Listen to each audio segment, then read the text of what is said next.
Lots of people travel to the big station at the end of the line.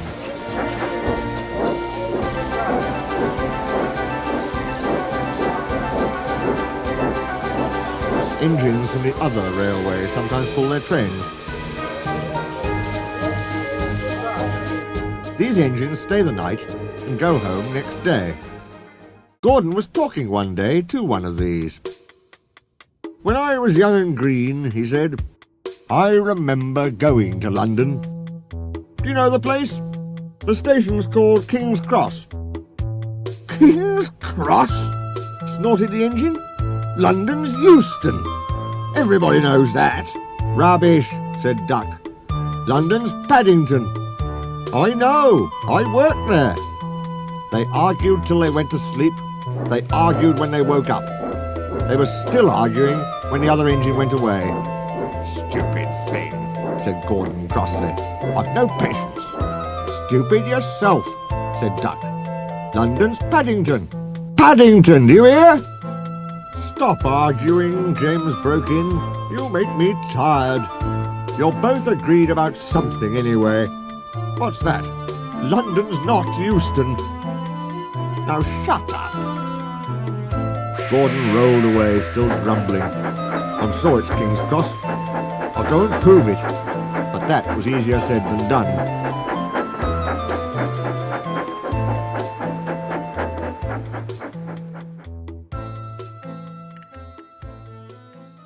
London lay beyond the big station at the other end of the line.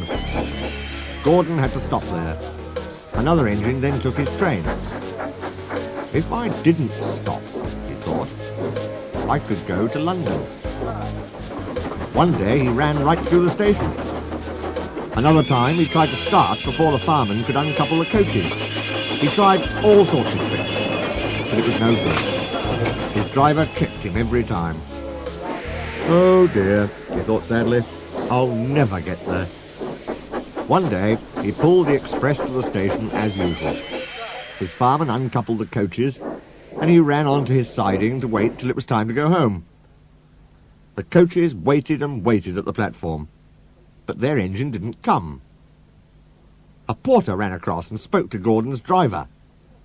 "The inspector's on the platform. He wants to see you." The driver climbed down from the cab and walked over to the station. He came back in a few minutes looking excited. "Hello," said the fireman. "What's happened?" "The engine for the express turned over when it was coming out the yard. Nothing else can come in or out. They want us to take the train to London. I said we would if the Fat Controller agreed. They telephoned and he said we could do it. How's that?" "Fine," said the fireman. "We'll show them what the Fat Controller's engines can do." "Come on," said Gordon, "let's go." He rolled quickly over the crossings and backed onto the train.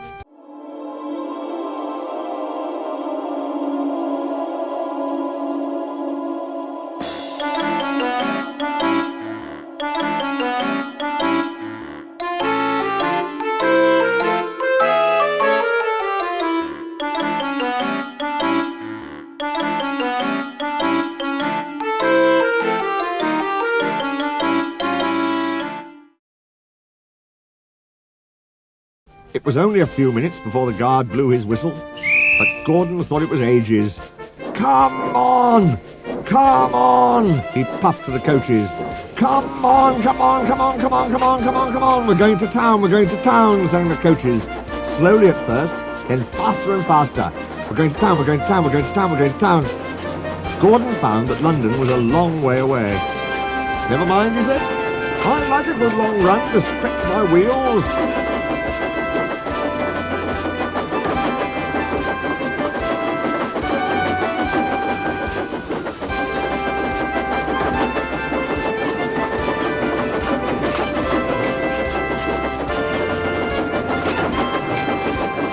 But all the same, he was glad when London came in sight.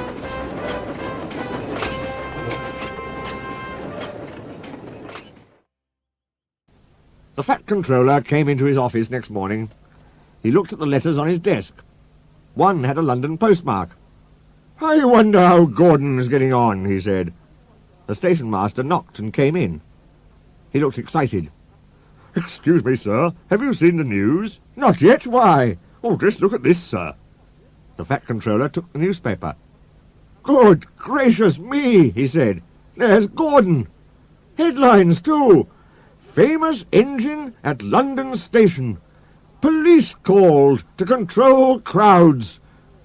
The Fat Controller read on, absorbed. Gordon returned next day. The Fat Controller spoke to his driver and fireman. I see you had a good welcome in London. We certainly did, sir. We signed autographs till our arms ached. And Gordon had his photograph taken from so many directions at once that he didn't know which way to look. Good, smiled the Fat Controller. I expect he enjoyed himself. Didn't you, Gordon? No, sir, I didn't. Why ever not? London's all wrong, answered Gordon sadly. They've changed it. It isn't King's Cross anymore. It's St. Pancras.